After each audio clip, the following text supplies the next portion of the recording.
A little bit about me: I was born and raised in Calgary. Grew up playing hockey at a competitive level. It was my passion. Worked really hard at it, and it resulted in getting a full-ride scholarship to a school in the States, where I got a degree in computer engineering and electrical engineering. Then I left school and started working for IBM. Soon after that, though, I got poached by an alumni at Union, and he owned a company, and we did energy retrofitting. So a great mentor for me he was, and I had always been an entrepreneur at heart. So growing up, I had a lawn mowing business, and then in junior high, at grade 9, I started a company. Instead of getting a part-time job, I just cleaned people's houses, but I coupled it together with their lawn maintenance as well. And then in college, I had a company named Time and Space, which is really, it was a little bit more serious of a company. I went in and I organized like professors' offices. They're mostly email management at the time, and then also time management. I read a bunch of books. I'm like, oh, I could do this. I could teach people this. So I went out and did that. But I always knew when I was working with Dan in Boston for the Synergy company, I always knew I wanted to start a company, and he always knew it as well. He knew that I was going to leave him eventually and start my own company. I just didn't know when or how or why to start a company.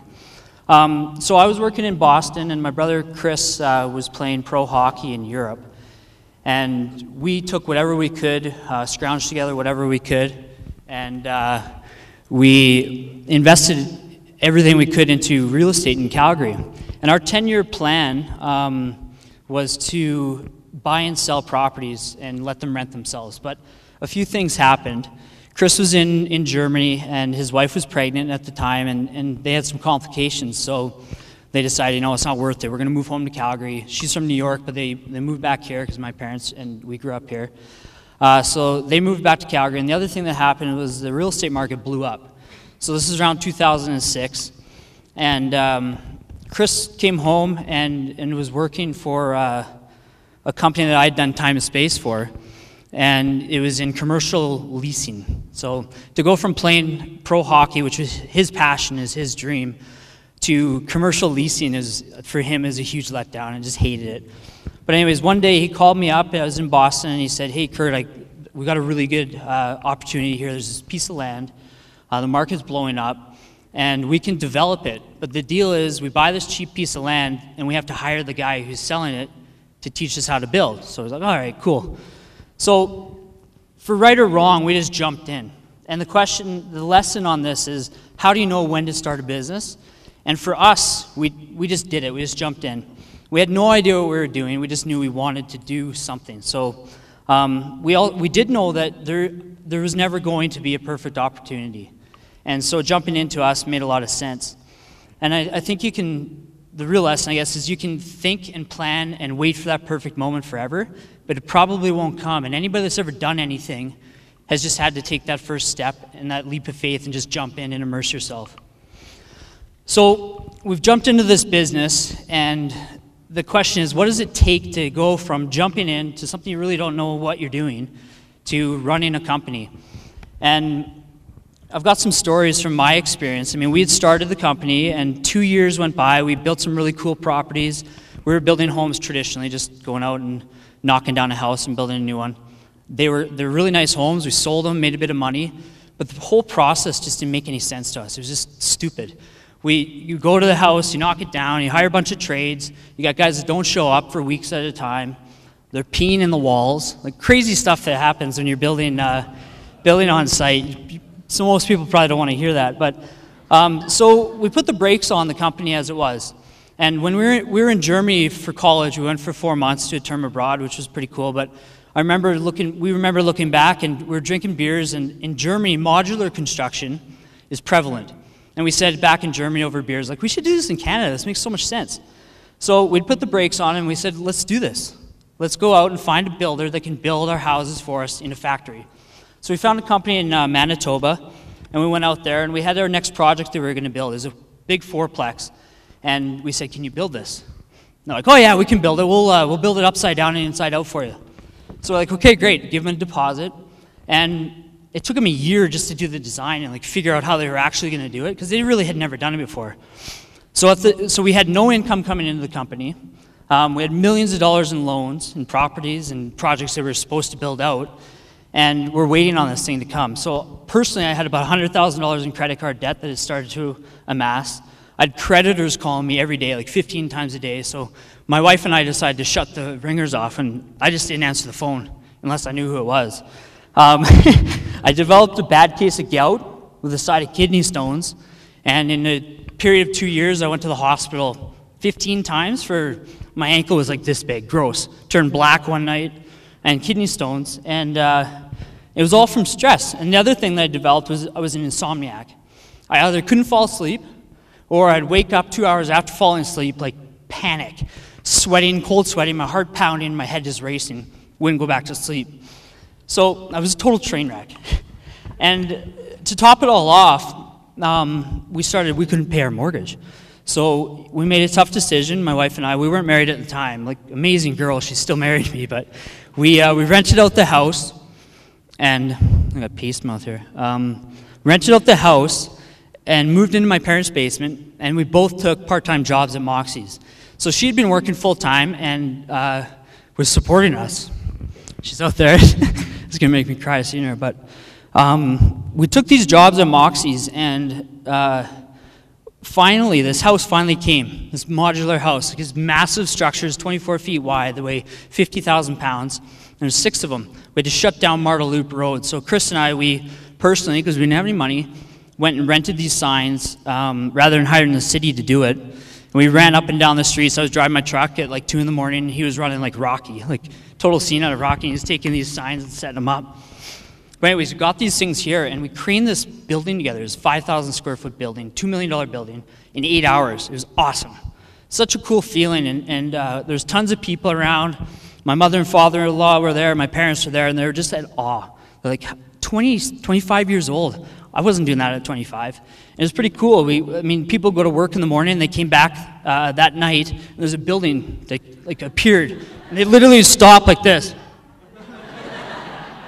And then we'd be standing upstairs looking at him and like laughing at him. But we craned this thing together, and 3:30 hits, and I got to stop, get in the back of my truck, I had a nice big quad cab or whatever they're called, strip down and put on my Moxie's outfit and run off to Moxie's for my part-time job to pay the bills, whatever we could. And that night, I remember this one couple, I served them, and I thought I was doing a great job running back and forth, filling their pops and stuff. And I bring them the bill, come back to get them change. Pick up the billfold, change. Nickels, literally nickels and dimes all over the floor. They started laughing at me, or laughing, snickering.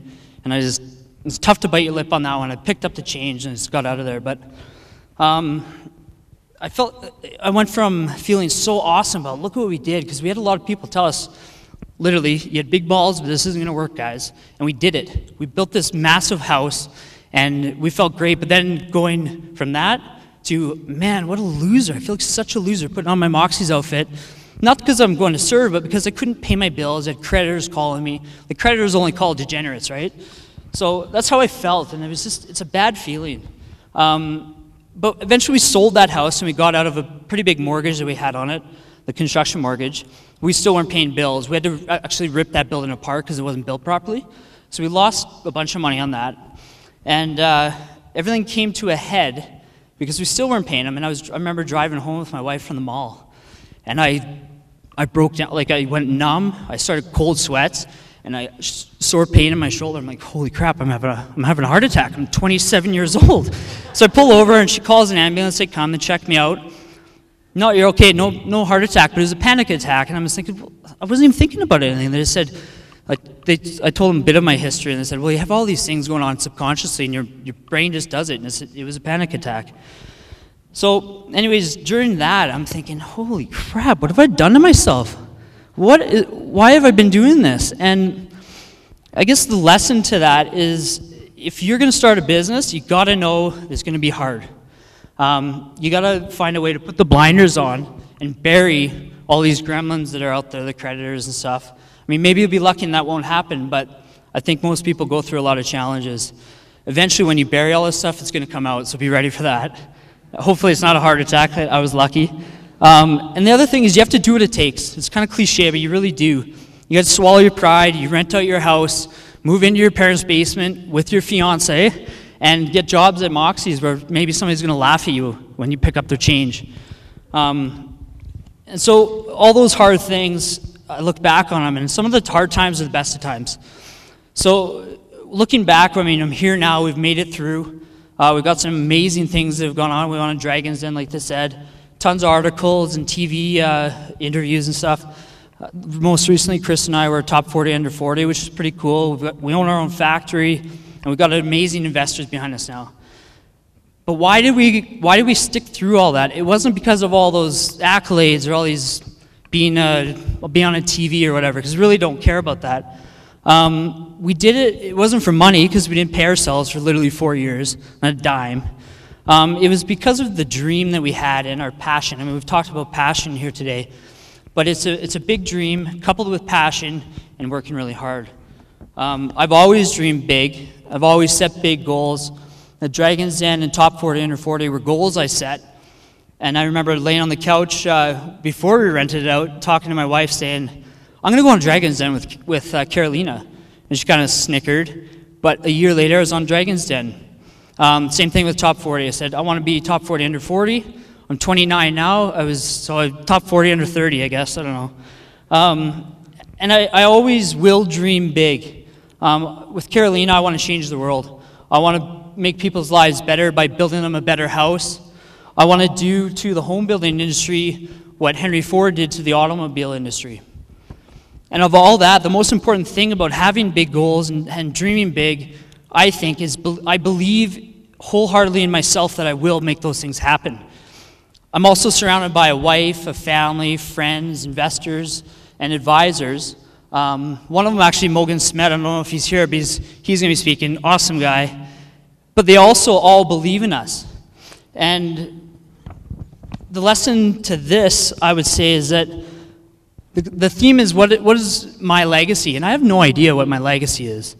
But I know that if I continue to dream big and work really hard and believe in myself, because first and foremost, you have to believe in yourself, because no one's going to help you to start. Until you've proven yourself and you've gone through some of these hard things, that's when people get behind you.